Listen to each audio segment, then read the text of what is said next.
Good afternoon, ladies and gentlemen. Welcome to this career planning webinar. Thank you for taking the time out of your day to join us this afternoon. We're very excited to see you here. Just a quick practical arrangement before we start with the interesting things. So first of all, you'll see your own microphone is muted to start. This is just to accommodate for the background noise for the presenter. If you have any questions, you're more than welcome to post them in the chat and the Shadow Match team will answer them. We'll also collate the questions to address them at the end if it's a question that the whole group needs to hear at the end, and then the presenter will answer them. You're more than welcome to also stick around until the end, and then we'll unswitch the mute function, and then we can address any questions. I would now like to introduce our presenter to you.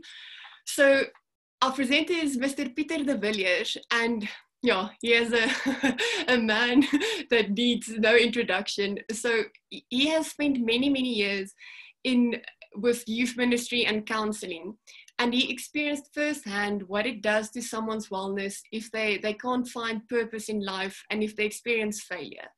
This led to the development of the Shadow Match system and then now the career report. And you'll see today firsthand how this helps you to get that career planning path on your way and to get that fulfillment in life. So without any further ado, over to you, Pieter. We look forward to the webinar. Thank you, Suzanne. Welcome everybody, guys and girls. Obviously, as you will see, I am a few years, just a micro number of years older than you, but in my mind, I am your age and younger. So I've spent my life with young people. When I went to university, very early during my academic life, I started with counseling on young teenagers and then eventually senior teenagers. Young teenagers is between the age of 13 and 16. Senior teenagers are between the ages of 16 and 20. And then eventually, when I became a minister, I was a specialist counselor and in the youth ministry in South Africa. And I worked with young people for 12 years as well, did everything a youth minister is supposed to do. So young people has actually taken up the majority of time and space in my own life. And if you have 3 children, they in any way take up all the time in your life. So with that in mind, guys and girls, what I'm going to do is I'm going to talk to you about career planning because it's a simple thing. It's such a simple thing, but it's such a daunting thing. And people don't think it's only teenagers struggling with this. I always say to parents when they say to me, I've got a difficult teenager, then my immediate reaction is your difficult teenager might have a difficult parent. So I'm always on the side of the teenagers. And it's not only young people who struggle with career planning. Adults struggle as well. Don't think that adults are excluded from this challenge. Adults struggle as much as young people struggle, especially when their careers come to an end. Say suddenly there's no job for the things that they have been qualified for, or the technology has taken over what they've been doing for many years and suddenly it's an automated thing. I just listened to a radio program a bit earlier today where they anticipate the number of people that will go out of a job because of truck drivers being automated as a result of self-driving trucks. It's in the millions. Globally, it's in the millions and then what happens to those people? They must replan their careers. So what I will do is I will talk you through the process. Some of you are younger. Some of I see of our attendees are a bit not so young. They are maybe in their 30s, 40s. I have a career counseling session that I'm currently doing with somebody in an early 50s. I've done career counseling for people with an age as high as 65 and 67. So let me share my screen with you, and I will then go through the information with you. Have you ever heard people ask each other, or they especially, thanks Susanne, I can see that everybody can see what I see and what you're supposed to see. Have you ever heard people ask that, especially they ask young people this, and it's an irritating question when you are young and when you're a teenager and you don't know what you're going to do with your career plan. It irritates you, and I can understand it because it irritated me when I was a youngster. What are you going to do with your life, or what would you like to become one day? This is actually a very important question because the question is not, who do you want to work for one day? You must have a look, listen carefully how people ask this question. They say, what do you want to be? What do you want to become today? What would you like to become one day? Who would you like to become? It says something because in our language, we have actually embedded the psychology of a career. We become, in a way, what our careers define us to be. It's scary stuff. It's absolutely scary. I'll give you a few examples. If you walk in a shopping mall, or you walk on some international airport, you can immediately see this guy is a pilot. And then you would say to your friends or your buddies that are with you, can you see this guy is a pilot? You don't say this guy is Brayton Stalls, because you don't know. And even if he has his name as Brayton Stalls on his uniform, you won't say it. You will say, look at this guy, he's a pilot. Or this girl is an air hostess. If you walk into a shopping mall and somebody walks in with specific clothes, you say, look at this lady, she's a nurse. Or his mother is a medical doctor. How do you know this? Now, I saw her when she was dressed up like a medical doctor. So what happens, guys and girls, is that we become our careers. Think of the job as the career of a minister of religion. You are the minister of religion for the town or the suburb. And everybody knows it. It even comes down to a point where you get a title. People talk to you as pastor or minister. So you become that, the job becomes part of your name. It becomes our identity. What we do contributes to who we are. So in a way, the job we choose defines us in terms of how people see us and what our identities are. This is even more scary at the bottom of the screen, the sentence that I've got there. It's even more scary to think about the fact that career planning is about planning my identity, or at least a part of my identity. This just gives us an idea why young people experience such a level of difficulty, because they understand, in a way much better than what adults sometimes do, they understand the importance of this decision. And it's for them, it's a bit of a daunting thing. So, and then eventually, guys and girls and adults, what people tend to tell us is that, you know, it's so wonderful to have a career in this world and to plan for a career in this world, a world with so much to learn and experience, so many career opportunities and all the great things happening around us, blah, blah, blah, blah. Yeah, that's great. That's fine. That's actually the problem. This is the problem. When I was a youngster, I could either choose to, well, I had to go to the military for a few years. It was law. I could either choose to go to university or become a farmer. That's it. And what do you study at university? Well, whatever. So this thing of that we say, but there are so many opportunities. And please, guys and girls, if anybody says to you, you are so talented, you can go and study and become anything, please run away from that advice. It's such bad advice, because you can't become anything. It's not in your interest to say things like this. So what we have to do, ladies and gentlemen, is we need to find a way, like this girl said. She said, it sounds very nice. The problem is, where do I start? let's have a look. Let's have a look at where do we start with careers. Now we get what must not happen, guys and girls.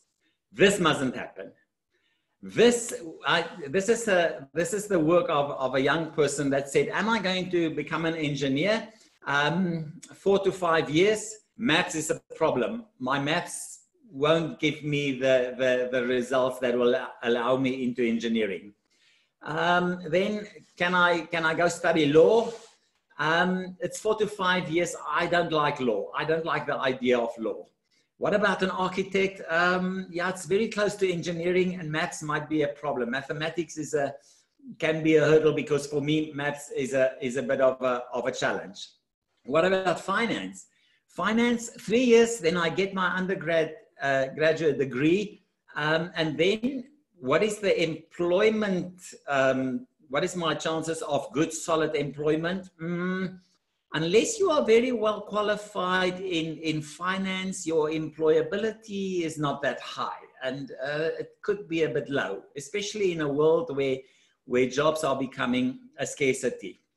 Medicine, medicine sounds great, but I won't get into medical school because of my marks are not where it should be. I won't make it. I won't get access to the medical school.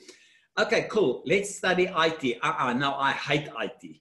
Eventually, this individual ended saying maybe a bachelor's of general science, and then eventually decided this exercise, I just need to scrap it. I need to rethink it again. Now, guys and girls, what a lot of young people do is when they get to this point of an overload of information, they want to take a gap year. I'm facilitating on Thursday evening at 7, a gap year, the whole thing about taking a gap year. I just want to say one word, one sentence with regards to Thursday evening. A gap year can be a brilliant idea, but it could also be the most horrible idea on earth. There are specific things that we need to take into consideration when we decide on a gap year, but that's for Thursday evening. So what now, guys and girls? Let's start at the beginning. The very first thing I want to explain to you is the difference between an open career, the top one there, and a closed career. An open career is a career where you have qualified for something. I'll show you a few examples. You've qualified for something, or you have a specific qualification, and that qualification gives you access to multiple careers and jobs. You can do a lot with this qualification. You can go into different career directions. So this qualification opens multiple doors. It opens many doors for the individual. But then let me first show you what is a few examples in terms of open careers. These are qualifications. An industrial engineer, for instance, if somebody qualifies as an industrial engineer, they are being employed on production plants, automation of production, automation of agricultural processes. They become data scientists, and that's the next qualifications. But the industrial engineers can become data scientists. They can become research scientists in terms of working with the maths and the information of research. They are very high in demand in terms of scenario plans. And for instance, Amazon, with their delivery challenges that they have of millions of deliveries that must be done every day, they employ industrial engineers to plan those delivery and those logistics of their delivery. So when you qualify as an industrial engineer, you've got a lot of opportunities to go into the workplace, and you can pursue different careers. Data scientists, the same. When you are qualified as a data scientist, the banks use those people, research institutions, the government use them. They are being used by manufacturers of cars, cell phone, all the cell phone towers. They use data scientists to do the analysis of their work. Finance is also a good open career. You can go into different channels of financing, stock exchange, finance planning, financial advisory services. You can go into insurance. There's a lot of opportunities when somebody is qualified in finance. Law as well. Law also, a qualification in law also is being seen as an open degree. So it gives you different avenues to pursue going into the future. You can specialize in family law or in government legislation of specific areas. There are all kinds of different aspects in law, psychology as well. It's quite an open degree. When you are qualified as a psychologist, there are lots of opportunities where you can take your career and start to specialize in this. So these are seen as open careers. But there's another benefit to an open career. You can halfway in your career at the age of 40 decide to change it. So if you are in logistics, for instance, as a data scientist or an industrial engineer, you can easily change to flight planning for aircrafts in Europe or in Southern Africa to determine how to manage the number of aircraft coming into a specific city. So there are many opportunities, and it's a very flexible approach to a career. But then, guys and girls, there's another one, and we refer to this as closed careers.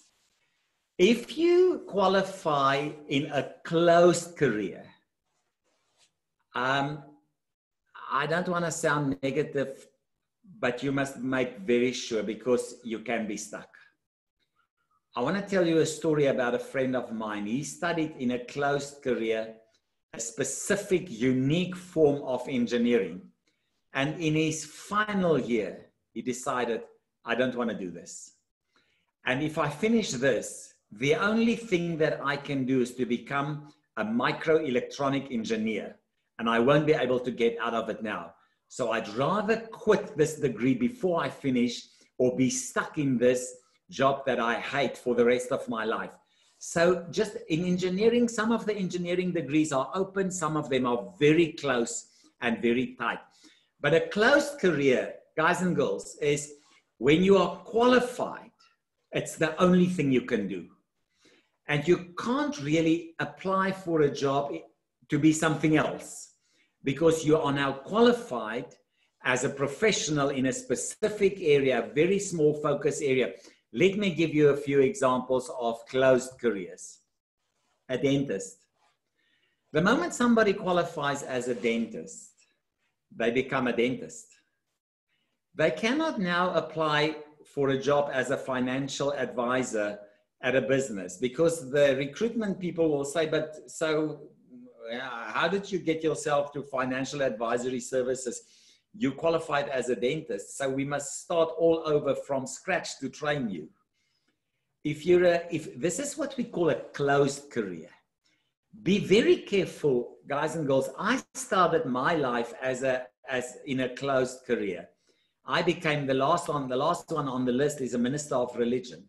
It's a very tight and a very closed career. You are trained for a specific job.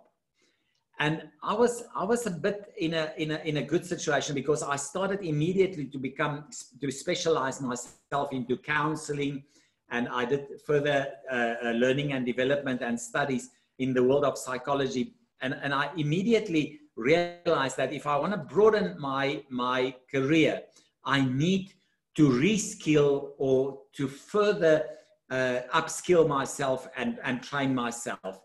But there's a few examples, guys and girls. If you become a pilot, if you qualify, the day you qualify as a commercial pilot, that qualification has costed somebody a lot of money. To then turn around and say, no, this flying thing is not for me. There's no alternative. If you want to become something different, then you've got to start all over again. Unless you do a little bit of training, a little bit of lecturing to other pilots, but it's very, very narrow. So it's a very, very narrow space that you have to maneuver your career going into the future. Physiotherapists are the same. Speech therapists are the same. These are highly specialized qualifications. These people become professionals. They are highly qualified individuals, well trained. The challenge is, and I have, for instance, I've had examples of people in all these careers where they come to me and say, Peter, I'm stuck and I hate this job. I can't do it any longer. So the first thing, guys and girls, the very first point on the agenda is, am I completely convinced that I want to become a pilot? For instance, if I am 100% convinced about this, then obviously it's your career. Then you must do it. But if there's doubt, rather think again, because once you are in it, it's not so easy to get out. So now we go and there are a few additional things that we just need to answer and talk about. There are three things, guys and girls. The first is an academic career. This is where you work with theoretical stuff. You're going to probably university or college, senior college, and you are trained in the theoretical working of things. So it's all about design and the theories, and it's a lot of theoretical work in terms of to get your training. Once you are a senior student, obviously you need to do practical work. Either as an engineering student in your final year, you've got to participate in a practical project. If you study medicine, you do a few years of theoretical training, and then you start working in a hospital part-time, and then 1 year, in some countries 2 years full-time in a hospital to learn the practical skills to become a medical doctor. But these are academic careers. In other words, it's a lot of theoretical knowledge that you need. And there's a lot of work to be done to build those academic blocks. And normally these careers are university, theory, bit of practical, and then into the world of work. Then there are practical careers where the theory is less. It's not absent, it is less. But the work is, the training and the engagement with the work is more physical, more practical, more technical, and it's more of a let's do this physical by means of execution of a task that's dependent on my body, on my physique. These could be jobs. Physiotherapist is both. Remember, a physiotherapist sits on both. It's high academic, but once you're in the job, it's a very physical work. It's a very practical work. Engineering could be both theoretical, and then when you get onto the job, you start working on an engineering site, a building site as the structural engineer, and the work is very practical, although it will be more of a supervisory work to see whether everything is being done properly. But practical careers are electricians and plumbers and people who do practical stuff. They work with their physical bodies to do the job. And some of these jobs are high on the practical content. So it's a very practical, physical job. Then obviously, guys and girls, there's what we call a working career. You start the career by doing a job. Let me give you an example. You can't get a qualification for this. You can't go and study at university for some of these jobs. Like, for instance, one of the careers that are very successful, and there are only a few universities to train people in this, is to be a salesperson. Salespeople become salespeople by selling. Yes, some of them study a bit of psychology. They do a sales training course here. These are extremely skilled people. It's a career that is currently one of the highest in demand careers globally. People want professional salespeople because that's the engine of a business. So, but you can't go and study a bachelor's of sales. You've got to study a bachelor's of business and then becomes a salesperson. But that's not so easy. These are careers where you learn the career by starting a job somewhere with somebody in the environment that you are interested in. If you want to become an estate agent, for instance, selling property, yes, a degree in law might help a bit, but that's also something that you've got to start in the industry and work your way into and up the industry in terms of a successful career. So these we refer to as working careers. You've got to start your career by starting employment in the interest, in the field of preference, what you have. So to summarize this slide, we have open careers. If you are qualified, you can decide. We have closed careers. You decide before you qualify, because when you qualified, you are in that track and it's not that easy to get out. Academic careers, it's very theoretical. You go to university, a little bit of practical at the end, and then you start your working life. Practical, I do the job physically. I do it in a physical way. It's a task, it's a job that I work with objects and things and not ideas. I'll show you a nice way to approach it a bit later. These are practical, and then working careers is I start this career by practical work. And there are many of these guys and girls that if you want to send me an email, I will show you the email address at the end where you can ask whether this or this career is a working or a practical or a theoretical career. So now, guys and girls, there are a few things that we must now understand. When we were with a young girl at the beginning of the slides that said, these are nice ideas, but where do we start? She could at this point in our discussion say, but you still didn't answer my question. Where do I start? Number one, left block, top. Guys and girls, a career plan is a process. It's not an event. It's not a matter that I'm going to go for career counseling and at the end of the 1 or 2 days event, somebody will tell me what to become or what to study. It doesn't work that way. First of all, it can't be done because somebody else cannot decide for you. It's not possible. It's your career. It's your identity. It's your life. And to expect from somebody on the outside to decide for you is just not fair. It's not fair towards you, and it's not fair towards that person. Luckily, most career counselors and coaches and guides they wouldn't easily do it. It's a process. It's a process where we need to discover ourselves, the world around us, and as we discover who we are and what our preferences are, our behaviors, our habits, as we discover that, some of the ideas start to become clear and clearer and clearer. But it's a process, and you must set out a little bit of time for this process to run its course.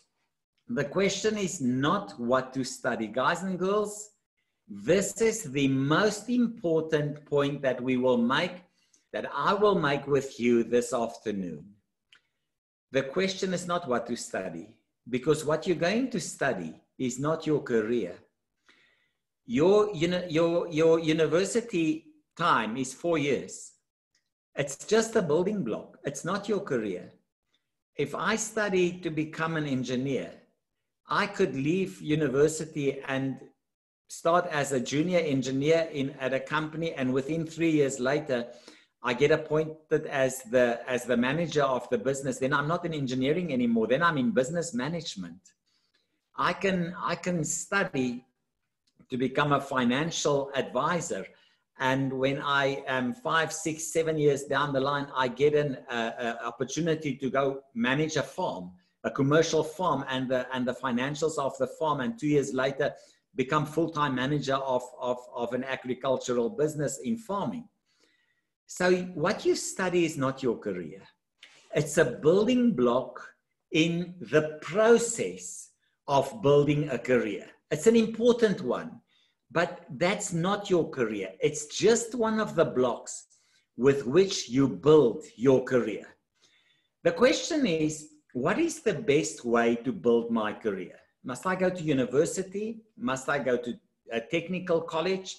Must I go to a college? Must I go to a medical college or a medical school? Must I immediately start working in a specific business, in a specific area, so that I can learn my career as I work? What is the best way forward? So we must first get these questions out of the way. Then on the right-hand side of the slide that you have in front of you on this block, guys and girls, we must first decide on our future plans. The question is, where do I want to take my life? Because going to university, college, or a technical institution for learning, that's not where I'm going to spend my life, unless I become an academic person that goes into lecturing and into teaching. Then I can stay in that academic institution. But 99% of students, they don't even hire, they don't stay there, they move on with their lives. So the first decision is, what are my long-term future plans? Who do I want to be? What do I want to do in terms of my working life? What should my career be? Should I work with people, or should I work with objects, with things? Or should I work with ideas? Because some careers are by definition a career that is saturated by working with ideas. It's got nothing to do with what you do with your hands, or even with people that you engage or work with. It is an ideas saturated career. If you, for instance, go and you start as a commentator on politics, or as a writer, an author of publication or reports, you work with ideas. If you become a lawyer that would appear in court for his client, yes, he will engage the client, but the job is predominantly an ideas job. It's a thinking job. Should I work with theoretical stuff, or am I more inclined to work with practical things, things that need physical execution and physical things that must be done, like a physiotherapist? It's a very physical job. It's people and task. That's a people and task job. Or should I work as an individual? Some jobs are for individuals. And some jobs are for teams. You cannot do, if you go into rescue as your career, emergency medical rescue, you will always be part of a team.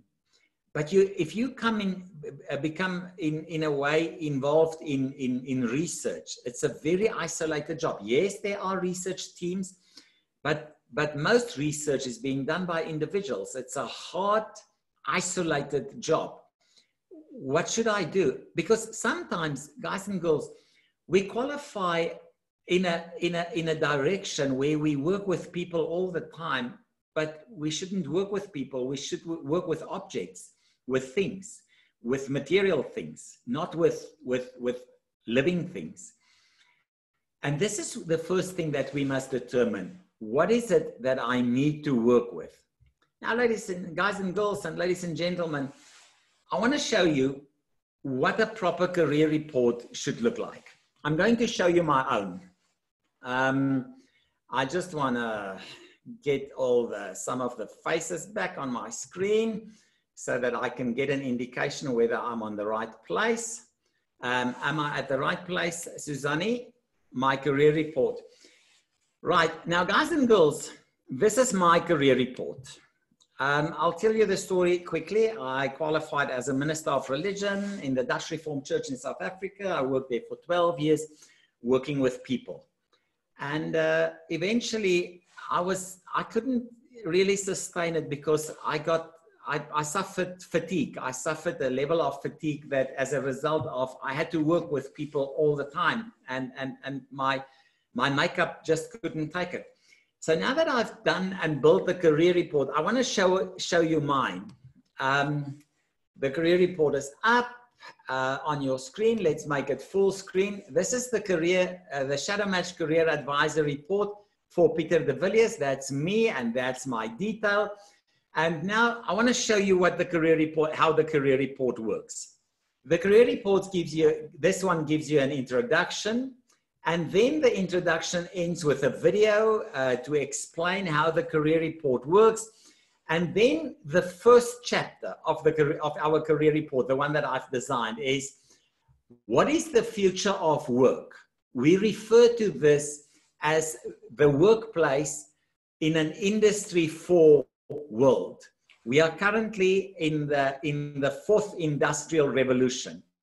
Now, what you will see in my report is there's a lot of information here with some examples, and I will show you some of the examples. Your specific Industry 4 position, I'm highlighting it, is to become a functional enabler. Let me show you what it means. This is the video. I'm going to show you just part of the video because I don't want you to become frustrated with video watching. Obviously, we can watch videos any time of the day.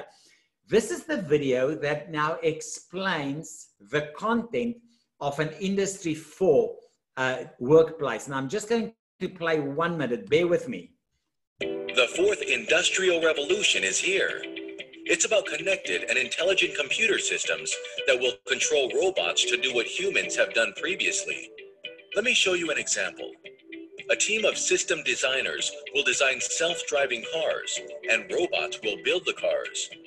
Once the cars are on the road, technical enablers will look after them, configure them, service and repair them. Lawyers will write the laws to regulate how the cars are used. Police officers will catch criminals who steal self-driving cars. The lawyers and police officers are functional enablers.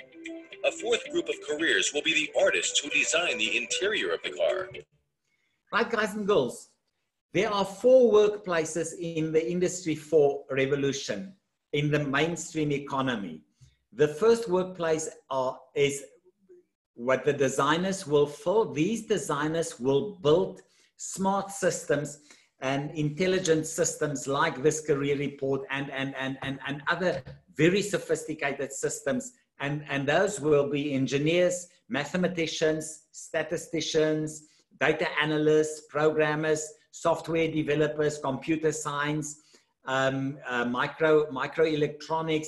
These are all the work that will be done in that space of designers. But a medical doctor could end up as a designer because medical doctors must work with the engineers to design, for instance, some medical equipment that is of critical importance. So that the medical doctor might end up as a designer of future systems.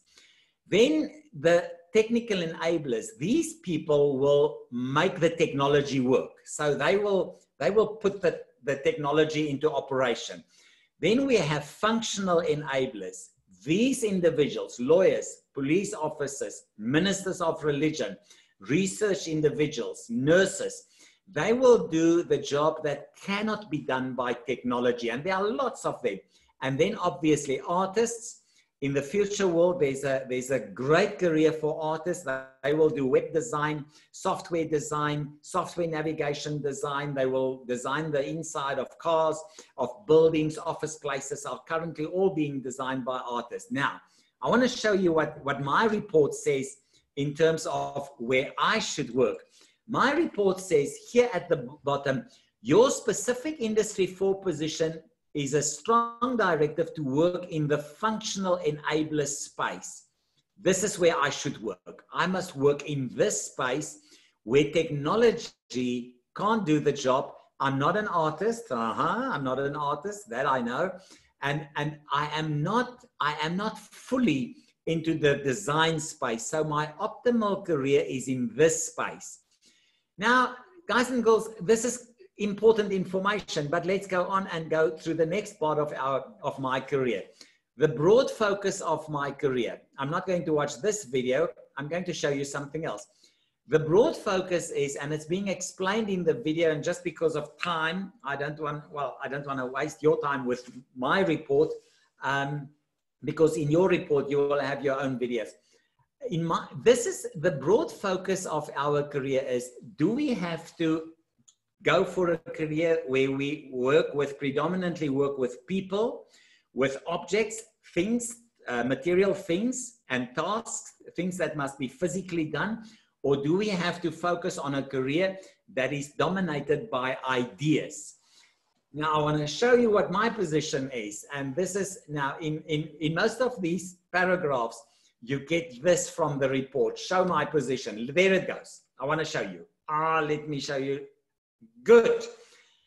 My first, that ideas is the highest.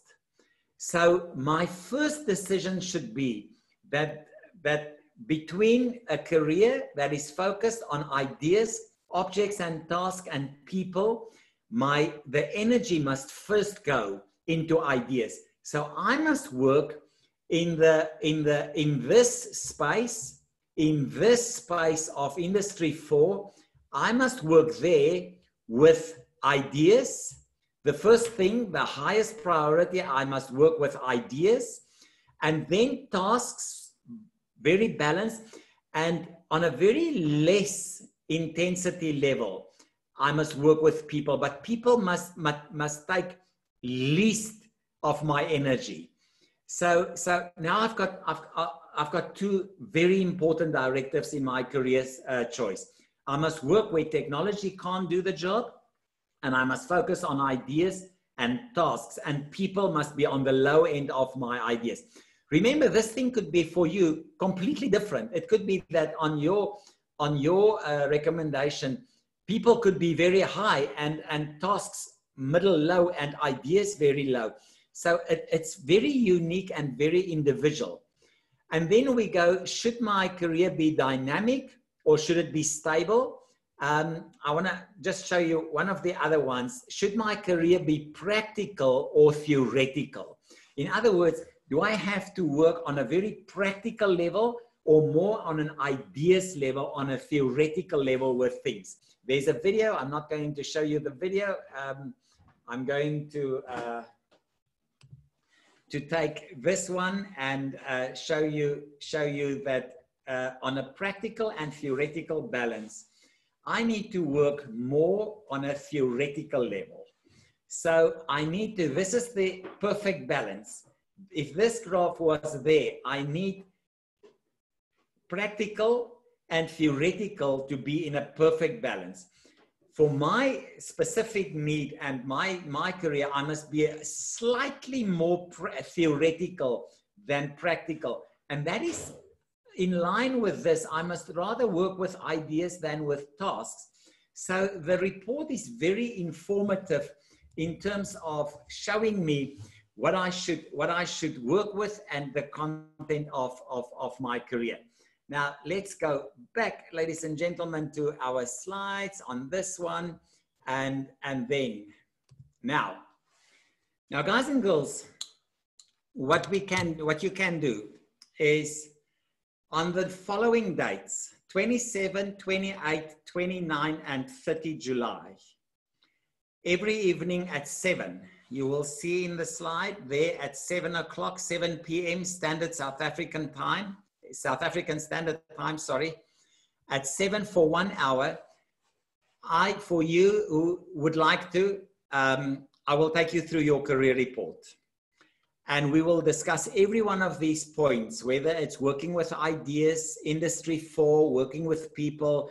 I will take you step by step. And what I will do is I will use 3 different career reports so that it's easy for you to relate to the information that I will share with you. I will share my own, and then 2 other individuals that I will also use, obviously without a name, so that you can't go find them and say, oh, I saw your career report on the internet. And then the following evening, remember the career decision making is a process. It's not an event. Then on 28th July, that is the Tuesday, we will then do a career summary of our reports. And I will show you how to do it. This is a short session of about 30 minutes. But we need a break between the first and the second session so that we can just think and read and watch the videos, think and read, watch the videos again with all the information that I will provide. Then on July 29, that's the Wednesday evening, career match testing. Now, guys and girls, this is a fancy thing that you will see. I want to show it to you. You get at the end of your career report, you get a test my career capability, and it's being sent to you the day after you've completed the shadow match worksheet. And it says you can take a career. I've taken Minister of Religion, and I have asked the system to compare the job of a Minister of Religion to my habits to see whether this career will work for me. Now, obviously, I've been a Minister of Religion for 12 years, and I really struggled with it. It was a stretch for me. So the system says it's a 24% satisfaction, very low. But then, guys and girls, this is funky, because if you click here, the system says, Peter, we've tested your career for what you have requested as a Minister of Religion. There it is. And we have found that you will have slight frustrations in the areas of taking control, and the complexity of the career will frustrate you a bit. And then certain frustration areas, these things will seriously frustrate you. And this is the list of the areas where this career will frustrate me. And we will then work on the third evening, the Wednesday, we will work through this test your career, and I will help you, and you can play with it. You get 10 of these tests as included in your career report so that you can test careers, and I will show you how to do it. And I will also show you how not to do it, because there's a catch in it. And then on the 30th of July, that's the Thursday evening, what I will help you, because this is actually the aim of the process, is to put together a career plan. Now, obviously, guys and girls, it could be a 5-year career plan. We don't plan for more than 5 years in advance, because too many things can change on our way on a 5-year career path. New opportunities and new events and whatever can happen. So we don't want to go more than 5 years. So you could say, I want the 5-year, 4, 3, 2, or a 1-year career plan. A 1-year career plan, guys and girls, is a very nice thing for somebody who's not completely convinced in what they want to do. So they do a 1-year plan and then to reassess their situation. So how do you participate in this? This is the process. You go to a website. You can quickly make a screenshot of this, but don't worry, we will send you the recording as well. At our career portal or our career website, it's careermatchforme.com. You enter your email, and then you receive an email from the system with a link, and then you go to the Shadow Match worksheet. You answer 70 questions. The 70 questions are fun questions, guys and girls. There's no way that we want to catch you out. It's fun, everyday life questions. Like, for instance, you are at a restaurant and there's no salt on the table. What do? Call the waiter, wait for the waiter to bring you the salt, fetch the salt on the table, the nearby table, or just ignore it. So these are easy, nice, and fun to answer everyday life situation questions. So there are 70 of them. It'll take you about 30 to 40 minutes, but don't rush it. We don't have a time limit on it. So just take your time and try and do it in one sitting. And then at the end of the worksheet, you can go to your personal Shadow Match portal. So we give you a personal portal where all the reports are and where it's available for you. And then you can buy your career report. This report that I've shown you just now, this career report, that report, you can buy it on your portal. And what does it cost? It costs the price of 2 pizzas. In some places, 2 large pizzas. In some places, it might even be 2 small pizzas. So for the price of two pizzas, you buy your career report. Your career report gives you access to these 4 webinars where I will take you through the process. And at the end of the 4th one, you will have your career plan for 1 year, 2, 3, 4, or 5 years. So guys and girls, this is what we have in stock for you and in store for you. And obviously you can join us, you can become part of this. But there is more than this, guys and girls. It's a fun driven process. We make fun of it. And during these 4 days, you can send me an email to ask me and say, Peter, but what about this? And what about this? And I will answer all your questions, even if and whatever the question is. If you say to me, Peter, I'm not sure, I want to become this or that. During the 4 days, you can send us your emails. We have a team of highly qualified people at Shadow Match. I will probably reply to most of your emails unless I run out of time. Then the team will reply to your emails. But during the 4 days, you can send us your email, send your questions, and we will respond to that. So that's it, guys and girls. Join us for the 4-day sessions. And remember the website, careers, www.careermatchforme.com. We will send you the recording of this. And if you have friends, I want to give you a good idea. If you have friends and you want to invite them, make something of a friendship team with it. So invite 3 or 4 or 5 or 6 of your friends that could join us, and then discuss with one another.